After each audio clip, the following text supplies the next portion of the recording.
Well, I got started, of course, I was into radio because I was on Campus Call on KBZ and Class Break a Go-Go on WTRU in high school.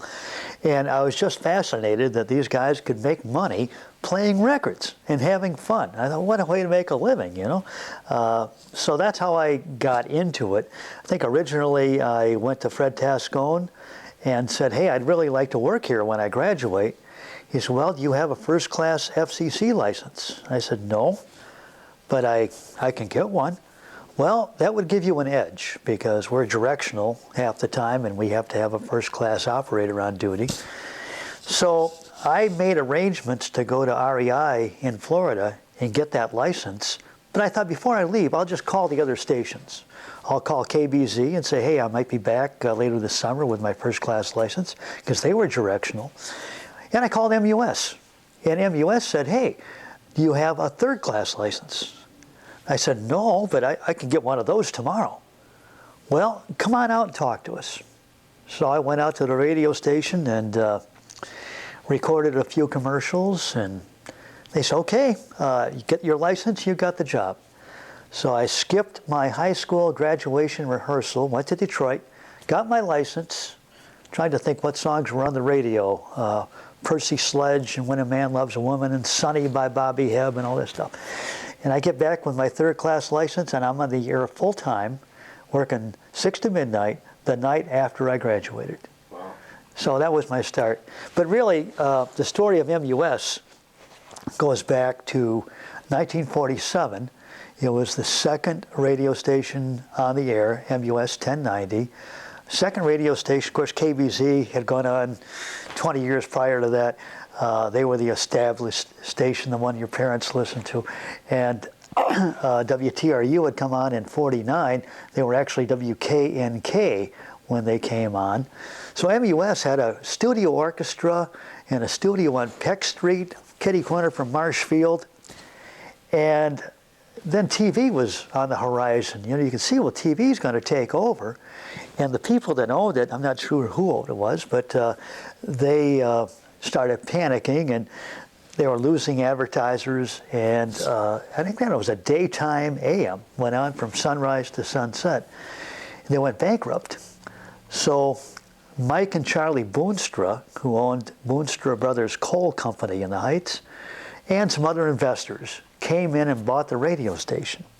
And they looked at it and said, well, the overhead's way too high. We can't afford a studio on Peck Street and a transmitting site on Giles Road. We'll just move the whole thing out to Giles Road and save money, you know?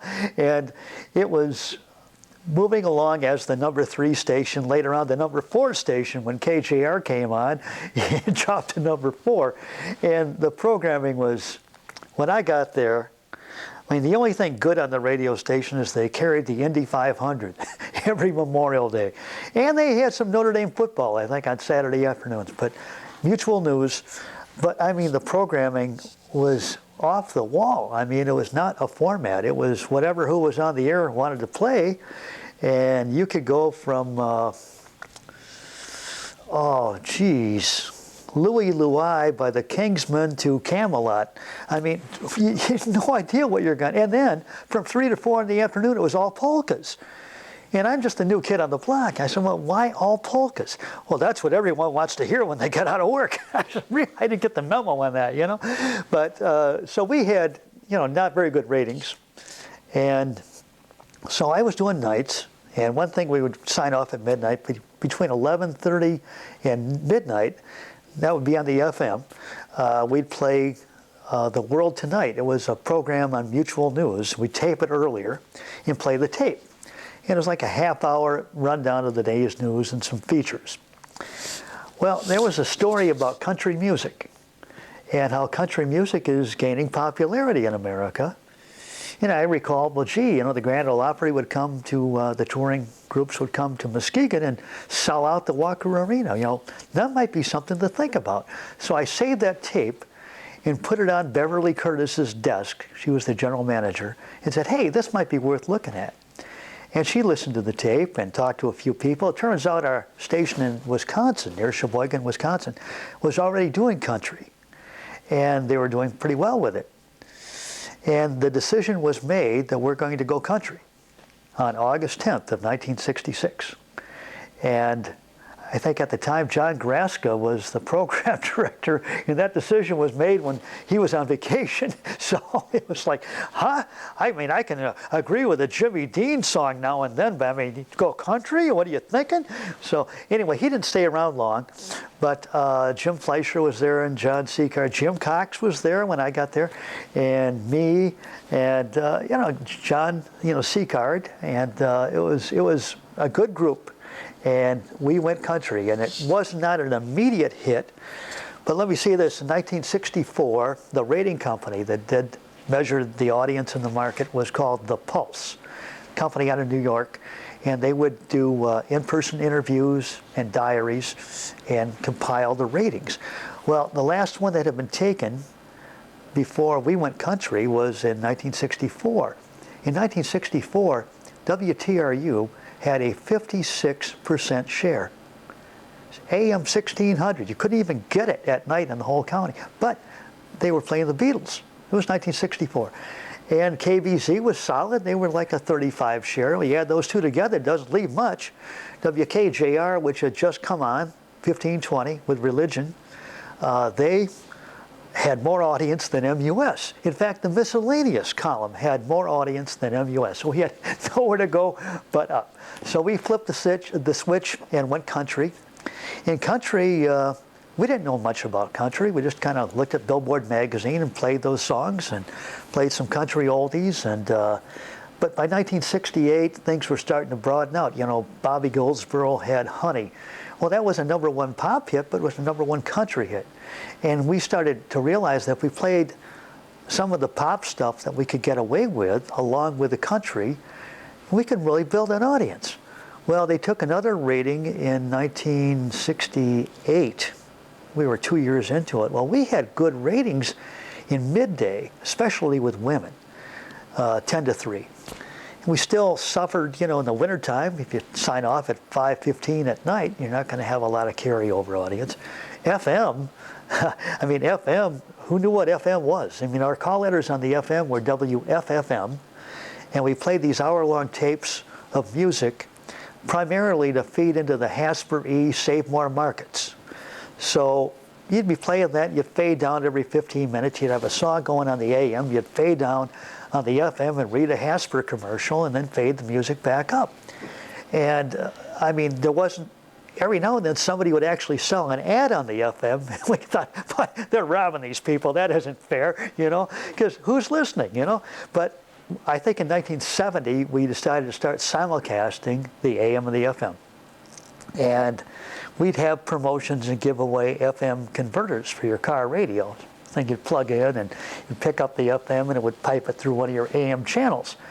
And we did a lot of that, plus some of the newer cars by 1970, 71, 72, were coming out with AM, FM radios.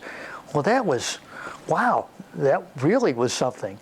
So by 75, we took a rating. I think you'll see that #1 bank that's sitting over there on the table. It says The Pulse Incorporated 1975. Well, we were #1. We were #1 in Muskegon in 1975. Plus, Arbitron then started measuring ratings for the whole area, West Michigan. So they had the Grand Rapids TSA, the Grand Rapids ADI. Well, gee, we were starting to, make some noise. In 1974-75, we upped the power on the FM from about 3,000 watts to 31,000 watts. And we finally went stereo, one of the last stations in the world to go stereo. And we later moved up to 50,000 watts. In 1980, we moved the tower to Hilton Park Road off of M46, so we're halfway to Grand Rapids. Well, then we had one of the best signals in all of West Michigan, and we would conceivably, constantly be #2, behind Wood FM, or #2 behind KLQ. But we were like right up there with the big guys and really dominated, Muskegon. Because people that lived in Muskegon and worked in Grand Rapids could go all the way there and back and not lose us. And so it was a big, benefit. We hired a Grand Rapids sales staff, and Randy Crow joined us in 1980, and he brought on the Grand Rapids sales staff. And so our sales, I think the first year I was manager, I kept moving up. Started out as a disc jockey doing nights and burning the trash when I got off the air, okay? And next thing you know, I'm the program director. So I'm telling all the other guys when to play what jingle and when to do this and when to do this. And then next thing you know, I'm getting into sales. And pretty soon I'm station manager. And then after that, I'm general manager, chief engineer, still on the air. I was doing all the jobs, but it was fun. I mean, it was fun. How much fun can you have, And then we started growing. We opened the Grand Rapids sales office after the new signal went on, and it was just an amazing ride. We had some audience numbers in Muskegon, toward 50% of the audience in certain demos, like 35 to 54, sometimes 25 to 54, 35 plus. And again, we were reaching out, playing a lot of pop crossover because there was no FM station in Muskegon that played adult contemporary. So we'd play a lot of Olivia Newton-John and Kenny Rogers and whatever we could get away with. Moonlight Feels Right by Starbuck. I mean, it's got a kind of a country sound to it.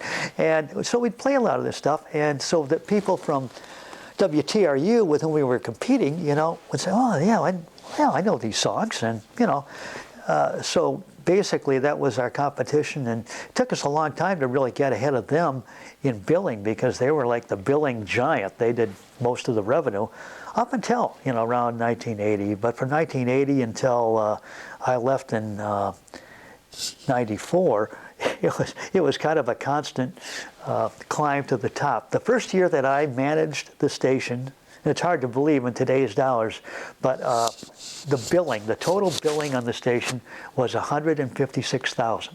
So for $156,000 a year, we paid all the people, had a few contests, paid the electric bill, whatever the taxes on Giles Road were, and we were making money. And the next year, we billed 206. And it was constantly, like every year we're going up 25%, 25%, 25%. And we'd constantly adjust the rates every year. So every year we got more audience, but every year we're charging a little bit more for it. But we could always advertise that we had the lowest cost per thousand.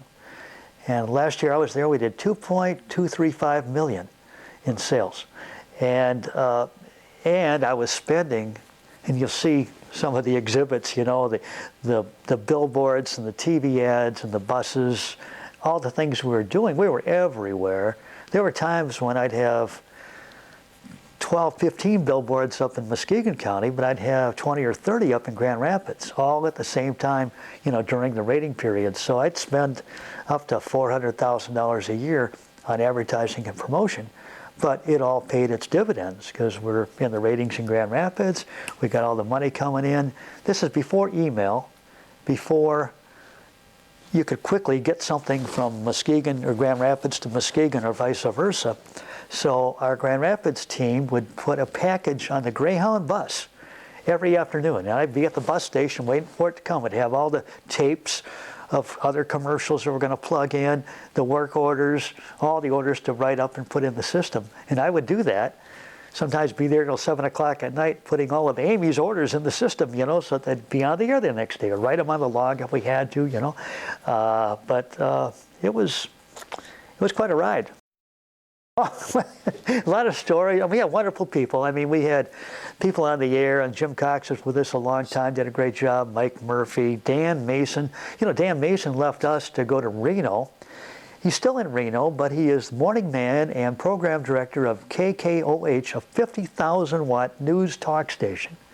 But he did very well. John Allen, of course, we lost John Allen, but John was a tremendous asset, on the air. And you just think of all the people that were involved, Nick Scott, Steve James, and that was something too. These were the early days. And every other radio station had all these rules. The people on the air can only be on the air. The people that are in sales do sales. Never should the two cross. It was kind of like that in the newspaper business too. The editorial people could not sell newspaper ads, and the people that sold newspaper ads couldn't write stories. Well, I thought to myself, hey, that's how I got into sales. I'm making $100 a week, I want to raise, well, go sell some advertising. So I finally figured out, or I very quickly figured out, that for every $100 a week order you put on the books, that's 15 for you. Well, you put 10 of those on, that's 150 for you. You just doubled your pay, And so I taught Steve James and Nick Scott how to do that. And Steve James especially was very good. I mean, he was like the king of Apple Avenue. He had every client up and down Apple Avenue on the air. And Nick Scott knew a lot of people, and he was from the White Lake area, and he kept those people on the air. And it also kept them in their on-air job, because anybody that wanted to hire them, well, they were making too much money to go to a disc jockey job somewhere else, So, that worked out well. And in our contests, we were, part of our advertising and promotion budget was a lot of contests. And we had cash call that went on for, darn near 20 years. We called people at random and asked them if they knew what was in the MUS cash call jackpot. And started out, started out at $10.90 and would go up. Well, then pretty soon we started out with $107 and went up from there.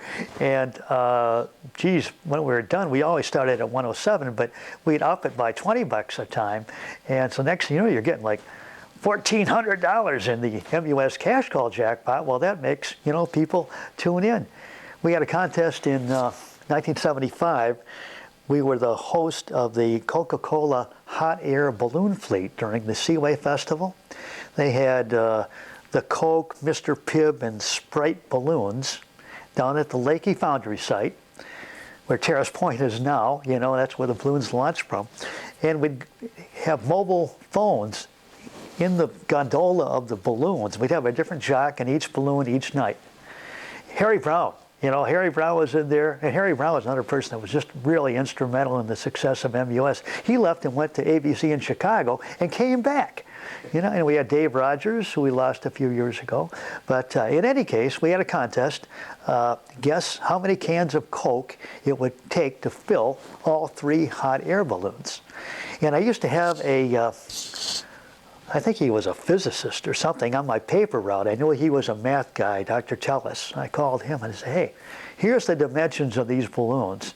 You give me a number, how many cans, 12-ounce cans of Coke it's going to take to fill these balloons. So we had the numbers. So it's a high-low thing. Call in, well, you're too high, you're too low. And the winner got a Plymouth Gold Duster from Friendly Motors. And so I got a picture somewhere of me and the president of Coca-Cola, Dora Peterson, and Joe Benton from Friendly Motors, as we present the winner with the Plymouth Gold Duster. So that was another contest we did. We had a Check It Out sweepstakes we did in the late 80s. We mailed 160,000 pieces of mail. And each mailer had checks where people could fill in, and then they'd mail them in. One of the winners could get their choice of any car that they wanted, up to $20,000. And that was a lot of money then. Now that's like a mediocre car, but I mean, then that was a pretty nice deal. And actually, the winner chose to get 2 cars, 2 $10,000 cars. Now, Ben, there's a relationship you've had for a long time. When did that start? Well, I mean, I called on Hank and Joe Benton were on Apple Avenue, the old Dobbin Motor Sales. So they came to town, and the Benton family already had a big name in Grand Rapids, and they came to town and bought the old Dobbin Motor Sales, and they bought Lake Dodge on Henry, and then later moved to Henry Street because their neighborhood on Apple Avenue was kind of going downhill, But they were a big client of MUS through the years, and Langlois was a big client of MUS, and Meyer, McDonald's. I mean, once we got the numbers, the business really kind of came to us. It was pretty amazing. You pretty much answered one of the questions I had, but you'd like some of the favorite people in radio. You mentioned a lot of them. Is there anybody else that you could think of that was? Well, there's a lot of people that worked elsewhere that I admired. I mean, Don Anderson when I was on Class Break a Go-Go, you know, in my early high school years, he was the coordinator of that. He was assistant PD at True. And he actually taught me how to do some production techniques in the production room, and you know, and I always thought he had the best presentation on the air, great production capability. Tom Shine worked there at the time, Skip Knight, you know, sailing along with the old skipper night and the morning, you know. We lost him a few years ago. Lynn Gibson, not sure what happened to him, but you know, what was Lynn Gibson on the Midnight Ride, you know, Hooter on the Scooter with the Midnight Sound. But they had some great talent there. KBZ, you know, they were the very institutional station, but Bill Stevens would be on the air in the morning, and he was kind of like Jim Cox. He's just talking to you. He's just talking to you. And he'd tell some stories and express some opinions of his own, and it was good. They had good news people. Clark Manning did the news, and a number of other people. Bill Hill was there. You know, again, they were a very good radio station.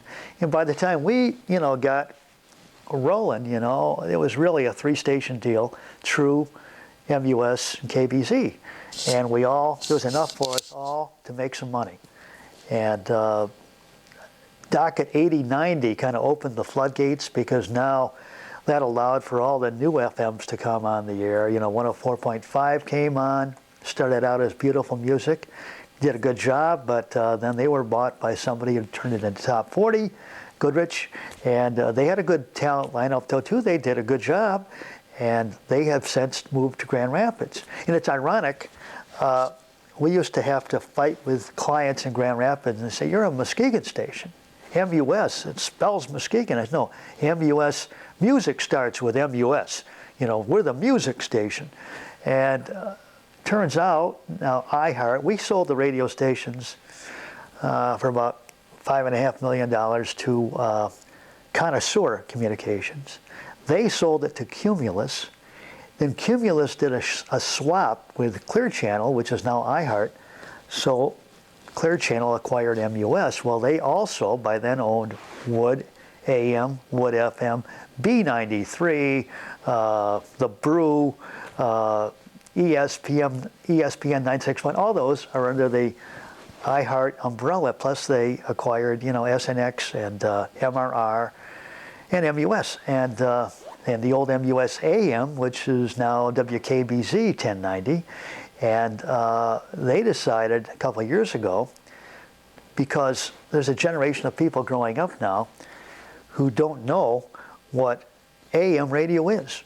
If it's not on FM, they don't know how to find it. Well, a lot of news talk stations around the country, even WBBM in Chicago, and TMJ in Milwaukee, and SYR in Syracuse, they've all gotten companion FM, so they simulcast their AM and their FM and expand their signal.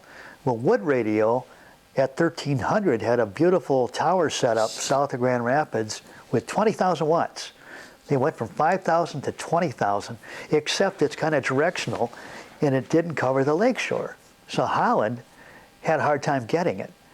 So they decided to take the MUS country format from 106.9, move it over to 107.9, which had been Magic 108, and they simulcast Wood AM and MUS FM became Wood FM at 106.9.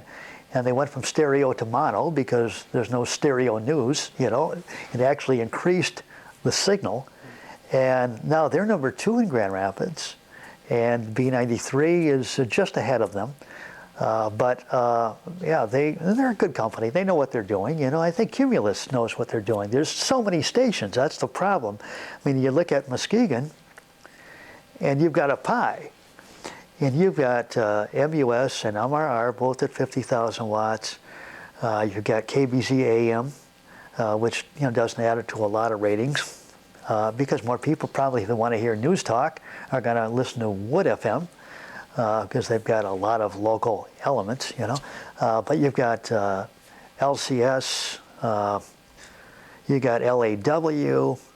I mean, you go down the list, you've got 12 radio stations basically trying to serve Muskegon.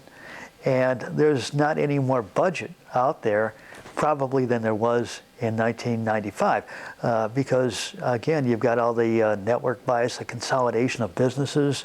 You didn't have Home Depot and Lowe's, and a lot of the little local hardware stores have gone away, and the car dealers are mainly owned by groups. You got one company that might own, 5 or 6 dealerships or more, and so it's just a different world out there, Plus you have RC Productions now that has a good chunk of the...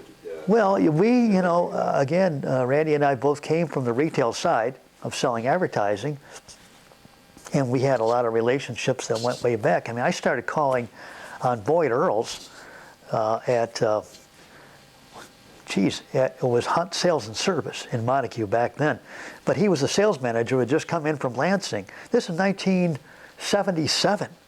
I wound up buying his Cordoba demonstrator, I had 3 Cordobas, in fact, with Corinthian leather, But we go way back, and he's in the process of retiring now. You'll see now on the TV ads that it says Lakeshore Chrysler, not Boyd Earls, Lakeshore Chrysler.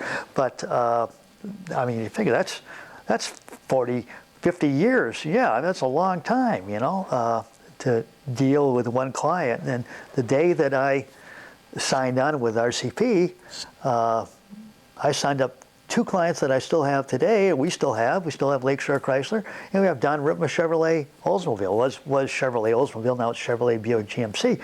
But those are 2 clients, and Hall Sports Center and Langlois, a lot of these clients that I worked with, through the years, and Muskegon Brake did a lot of work for them, and it was just kind of a natural, transition. And Randy, is still working with a lot of these the same folks, the Bettons, who now have all the preferred dealerships, and the other Bettons, Betton Baker, who has, 18 dealerships. So yeah, Randy kind of gave you all the credit when I talked to him about it. He said that it was you that helped him out of a situation when he was dealing with LCS. Well, I mean, I just didn't. He was a wonderful employee. I hired Randy when he was 18 years old. He walked in my door one afternoon and said, "Hey, I heard you have a sales opening." Well, there was another individual who I had hired from True who was going to start that day. And she called me and said, "I'm not coming." "You're not coming? I've got your cards printed. I got your calculator. You're ready to roll." "Nope. True is going to give me a guarantee." And I said, "The only guarantee in sales is that if you sell something, you get paid. If you don't sell something, you don't get paid. And that's it. There is no guarantee." And she said, "Well, I'm staying here and sorry for the inconvenience." So a few hours later, Randy walks in the door and said, "Hey, I'm Randy Crow. And you might have heard me. I do weekends on True as Randy Collins." I said, "Really?" "Well, I heard you have a sales opening. How do you know that?" "Well, I ran into somebody else in Grand Haven who knew that this person had bailed out on you, and it was Lucy Nally. And Lucy told Randy, you should go talk to Tim."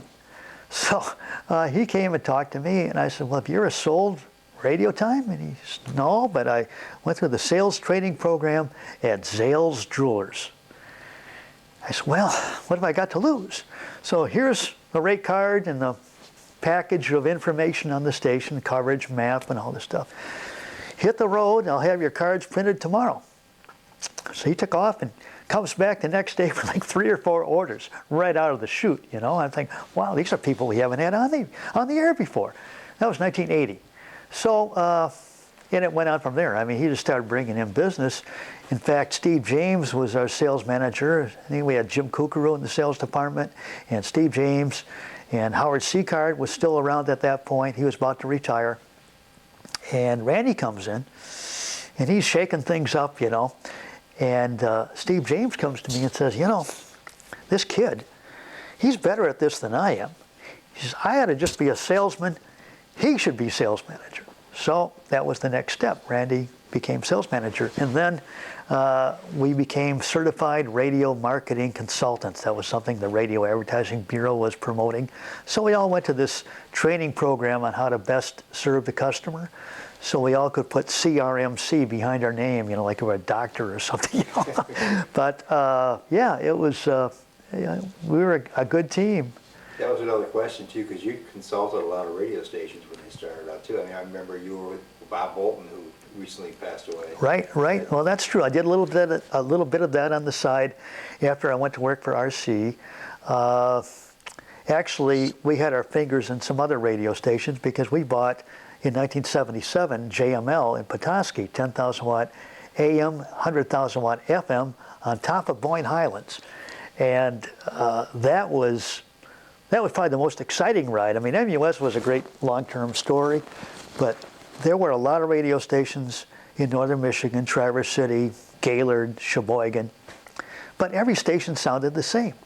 They had their morning show with a lot of news and talk and features, and then some conservative talk show in the mid-morning, and Lost Dogs in the afternoon, and classical music at night. Who knows what, you know? And I went up and heard that station. And I came back, and I worked for Bunker Rogoski. He was president of the company at the time. He was an attorney in town, and he had been working with the Boonstra brothers and that group since the beginning, you know. And I said, Bunker, we got to go up and look at the station because it's for sale. We went to have lunch with one of the employees, and they said, yeah, the station's going to be sold in a few weeks. I said, why? Well, John Harrington, who was a former Chicago broadcaster, had put that thing on the air, also had Harrington Marina on Walloon Lake and some other investments, and had everything well planned except he didn't plan to die. And he passed away. So the family had to get rid of something, and rather than getting rid of the marina, they decided to get rid of the radio station. So I had driven to Sault Ste. Marie, and it came in there. And I'm driving all around. It's coming in everywhere. Traverse City, going out of Traverse City, it's still coming in. So I said, wow. The only other top 40 station up there at the time was WVOY 1270 in Charlevoix. And they were doing a wonderful job, but not much of a signal. So we looked at their numbers, and Bunker met with their people, and they had a date when they were going to open the sealed bids, and we were the top bidder. And I think we bid $640 for it, and they were so far behind they didn't even know what they were billing. We were estimating they would bill in '76 $320, but it turns out they billed over $400. So we really bought it on sale, and we closed on the 1st of February of '77, changed the format on Valentine's Day. And we went from what they were, the same as all the other stations up there, to kind of a top 40 format. We had the MUS format, jingles, contests, the same on-air approach, top of the hour IDs. You know, it's 1 o'clock at Northern Michigan's music station, and a jingle would play, you know. It sounded the same as MUS, except the music was different. We were top 40, so instead of playing Merle Haggard, we'd play Marvin Gaye, but a lot of the stuff in the middle, you know, Crystal Gayle and Kenny Rogers and Olivia, would be the same. And it was pretty slick sound, and people started, we thought, you know, we're going to lose business on this deal because all these long-time advertisers are going to be shaking in the boots because we're changing everything. Well, it turns out, whoever sat closest to the phone made the most money because the phone's ringing off there. We want to buy ads on your station. We want to buy ads on your station. So we moved the news. I mean, every station in northern Michigan had their network news at the top of the hour. So that's when ABC had 4 networks. They had ABC Information, ABC Contemporary, ABC Entertainment, and ABC FM. And we chose the entertainment network because it actually fed at the bottom of the hours, and we would tape delay it, play it at 55. So by the time it was over, we'd be back into music when everybody else has got talk, when everybody else has got news, and we'd be playing music. So that worked out great, and a lot of things. Before we had ratings in northern Michigan, we got a call from the phone company. They had AT&T up there. They say, every time you guys say call in to win something, it could be a box of donuts, it takes down the AT&T long-distance network for northern Michigan. And I say, gee, really? Can you just write me a letter saying about how many people that affects or how many people must be calling? Until we had ratings, we used that. And then we had ratings. I think in 1978 we had Arbitron do a report, average quarter hour and cum estimates, a book. And there were, I don't know, 35 stations that showed up in the rating report. We had more audience on JML, AM, and FM than all the other 35 stations combined. And we were giving away, we gave away a Plymouth Horizon in 1978. And we had cash call like we had at MUS. We had good air staff there. And some of the MUS people eventually, migrated there. And, that was a good story. And, again, Doc at 8090 opened up all these other frequencies. Well, pretty soon, there were almost as many radio stations in northern Michigan as there were trees. We got to the point where this is not as much fun anymore. There was a point, and it was probably 3-4 years, when JML, in a town of 6,000 people, was billing more than MUS, including our Grand Rapids income and everything. That was pretty amazing, But then the people that owned VOY, Tim Moore came back to town, put on 100,001 FM 106 KHQ, and they had a top 40 station, The Peak in Gaylord, and Sheboygan went classic rock, and got all these other stations, slicing up our pie. And then we decided that we would go light rock because, if you're going to divide up, we'd rather have the money end of it than the teenagers. So we let KHQ do their top 40 thing. We went light rock.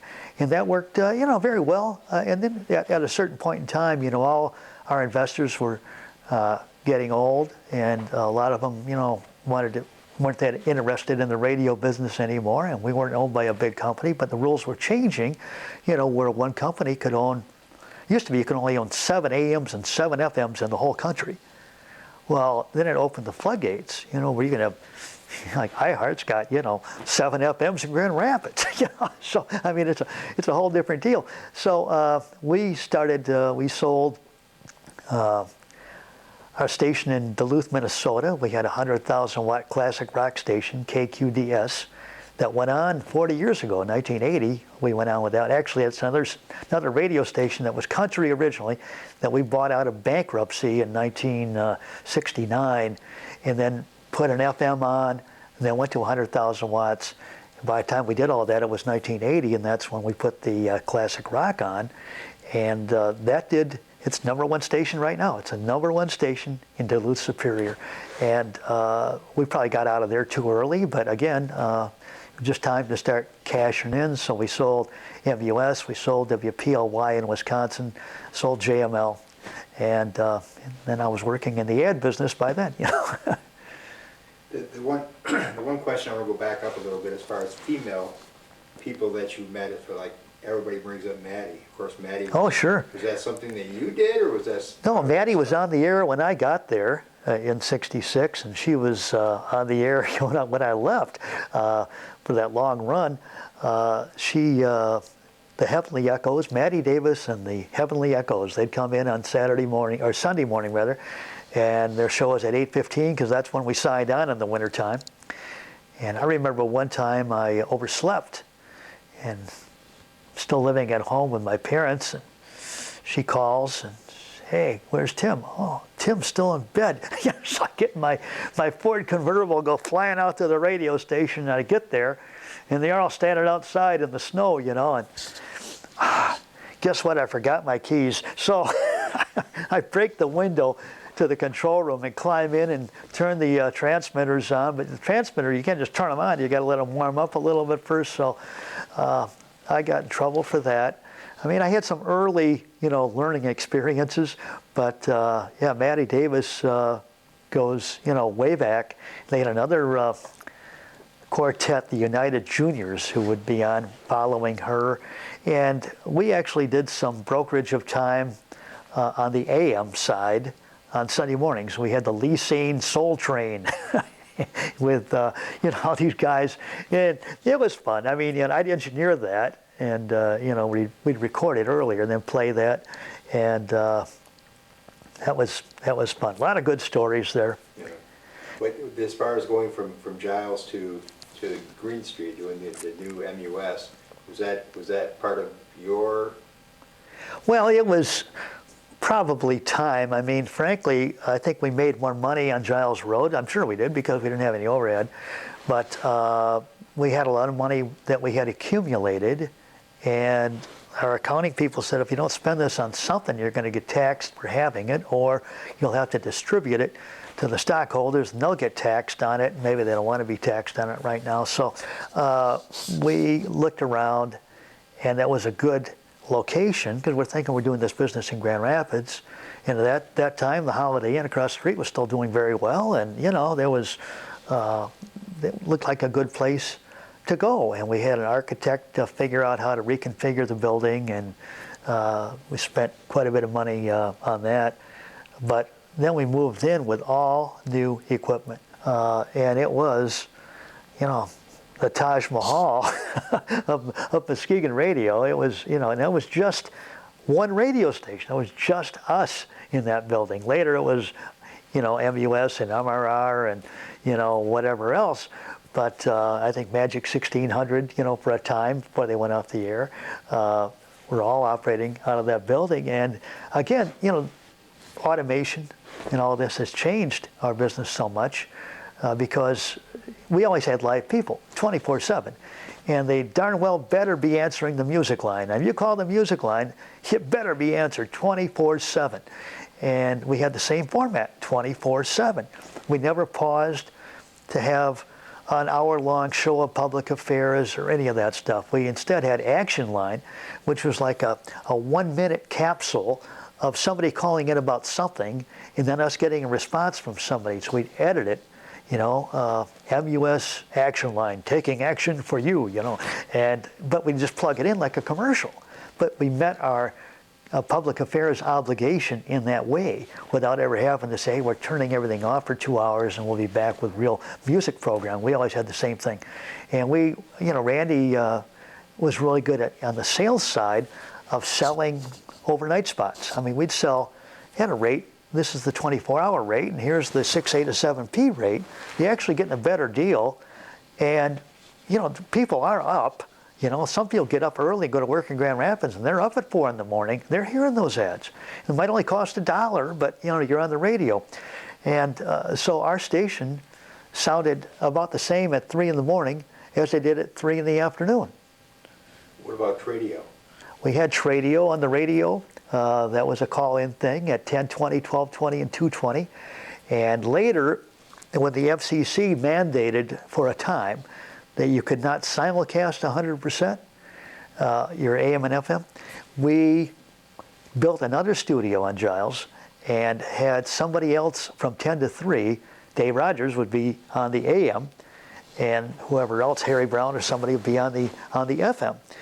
But we didn't put Tradio on the FM. Tradio then went just to the AM. And then, everything runs its course. I mean, then the internet comes along and, Craigslist and all this stuff. But that was something that drew people to the radio station. Back to when you moved over MUS to Green Street, Jack Majeski, course engineer for years for a lot of places. What made you decide to go with Mike Majeski for his son? Well, we knew Mike, and I think he was pretty well, had established himself as the best in town. And he's now chief engineer at all the town square stations in Grand Rapids, so he's got to be a busy guy. But, and he, wanted to do it right, not have wires running everywhere. And, he wanted to have the engineering side of it be as good as it could be. And I think that's paid off. We had the best equipment at the time, and that's again, changed. But now it's just a computer touch screen and everything is automatic.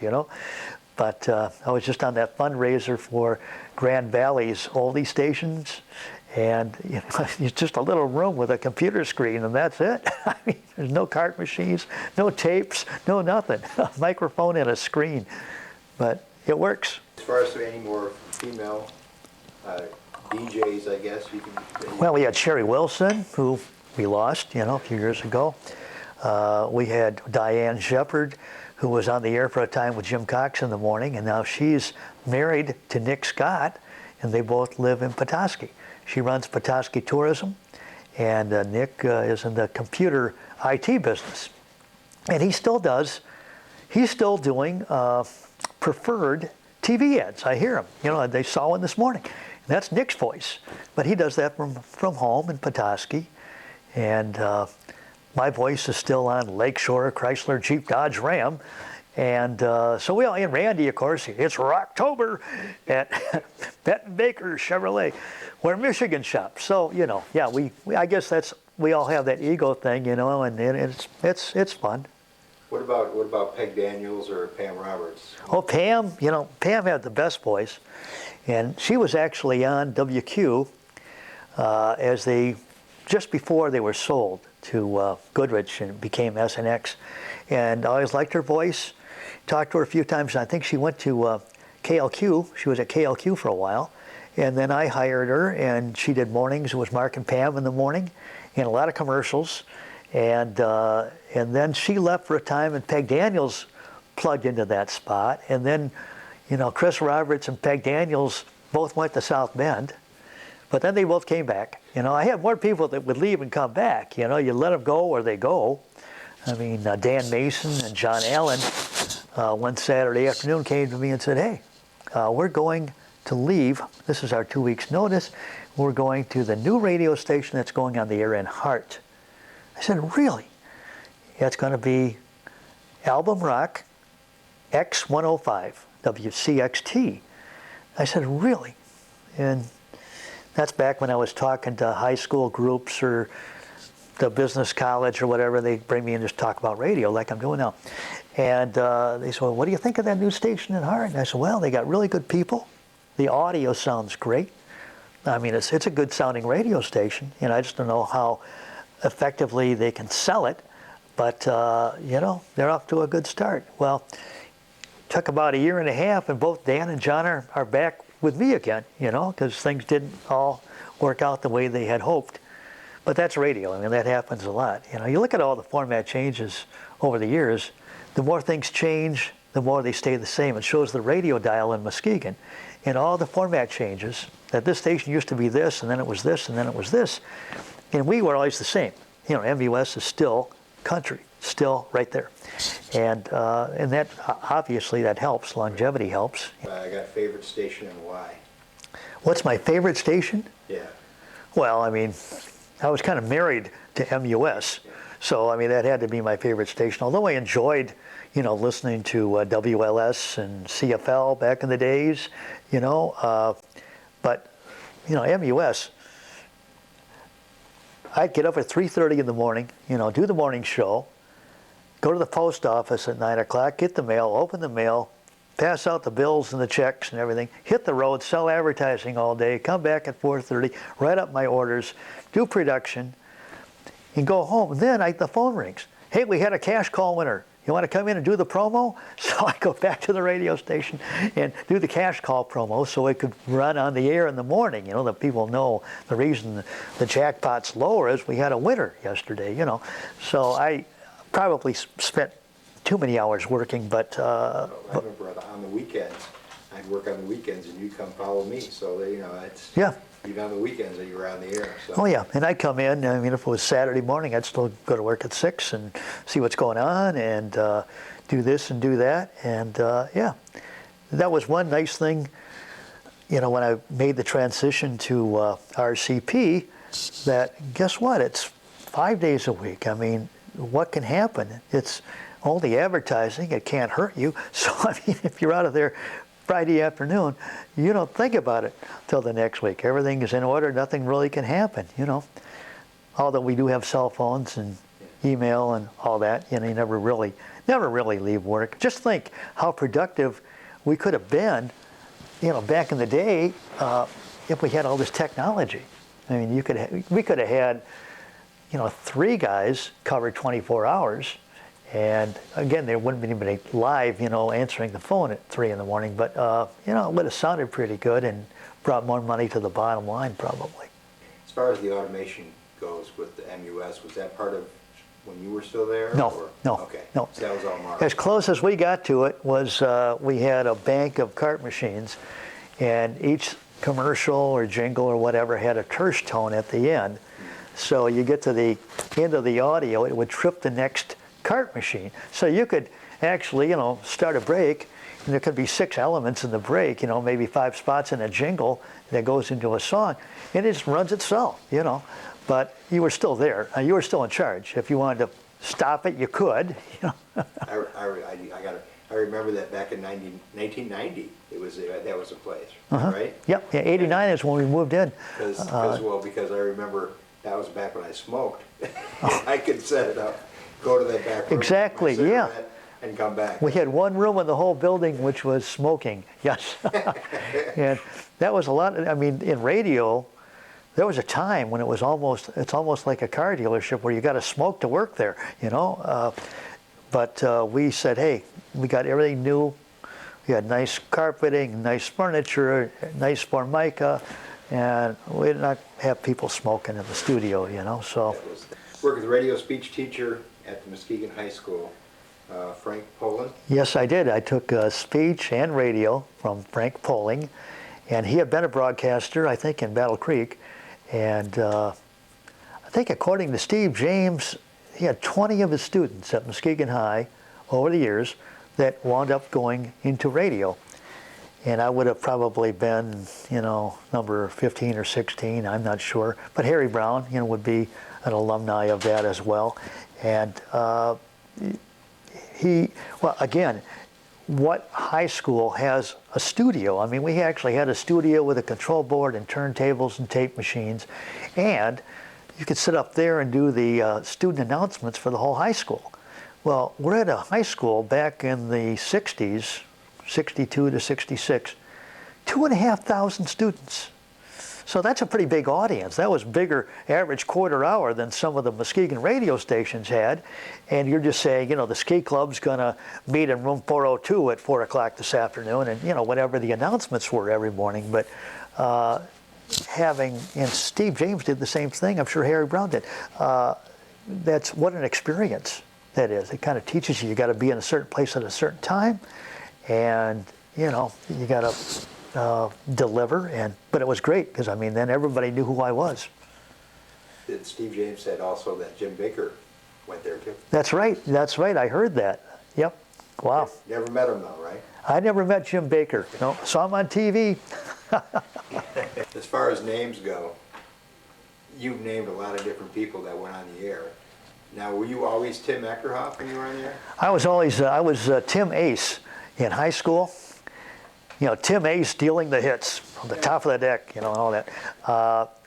And I went to MUS, and everybody had a nickname. It was Shotgun Wyatt and Half Shot Fleischer and Smiley Jim Cox. And I was Ace Achterhoff, but never really used it much on the air. And, I figured, well, I had always been Tim Achterhoff, and I didn't realize, I think if I were to do it again, I'd be Tim Allen or something like that.